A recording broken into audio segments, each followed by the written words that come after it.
নজর রাখবো পরবর্তী সংবাদে। বৃহস্পতিবার এজিএমসি মিলনায়তনে একটি একদিবসীয় কর্মশালার আয়োজন করা হয়েছে। এদিন বিশিষ্ট চিকিৎসকদের পাশাপাশি ত্রিপুরা মানবাধিকার কমিশনের চেয়ারম্যান অরিন্দম লোধ উপস্থিত ছিলেন। একই সঙ্গে জিবিপি ডাক্তার, নার্স, সিকিউরিটি, বিদ্যুৎ, পূর্ত, পুলিশ এবং সামাজিক সংস্থার প্রতিনিধিদেরকে সঙ্গে নিয়ে কর্মশালা এবং আলোচনা সভার আয়োজন করা হয়েছে। অবশ্য আজকের এই আলোচনা সভাতে বক্তব্য রেখেছেন ত্রিপুরা মানবাধিকার কমিশনের চেয়ারম্যান অরিন্দম লোধ। কি জানিয়েছেন তিনি, শুনুন।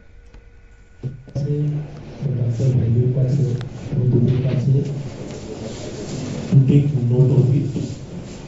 Unknown patient Supreme Court এর clear direction আছে, প্রথম তাকে প্রত্যেকটা পরিষেবা দিতে হবে।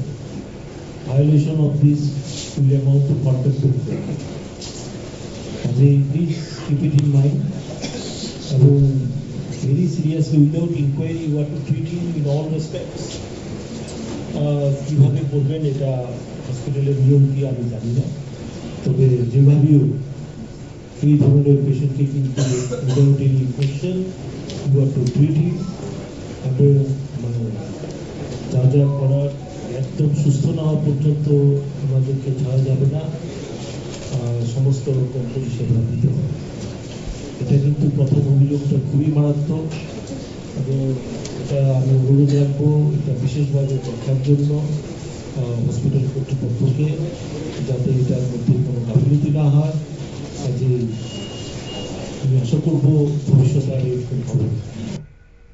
আপনারা শুনলেন মানবাধিকার কমিশনের চেয়ারম্যান অরিন্দম লোধের বক্তব্য। অবশ্য আজকের এই আলোচনা সভাকে কেন্দ্র করে জিবিপিতে চিকিৎসা সংক্রান্ত সমস্যা সংক্রান্ত যে ঘটনাবলী, গাফিলতি হাসপাতাল কর্তৃপক্ষের এবং দুর্বলতা সহ অন্যান্য বিষয় নিয়ে সামাজিক সংস্থার প্রতিনিধিরা এদিন কথা বলেছেন। তার জবাব দিয়েছেন চেয়ারম্যান এবং অপরিচিত রোগীর চিকিৎসার বিষয় নিয়েও আলোচনা করেছেন প্রত্যেকে।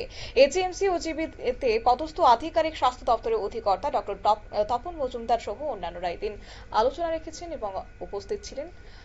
আগামী দিনে এই সমস্যাগুলি কিভাবে সমাধান করা যায় সেই সমস্ত বিষয় নিয়েও আজ আলোচনা হয়েছে। নিয়ে নিচ্ছি ছোট্ট একটি বিজ্ঞাপন বিরতির সঙ্গে থাকুন।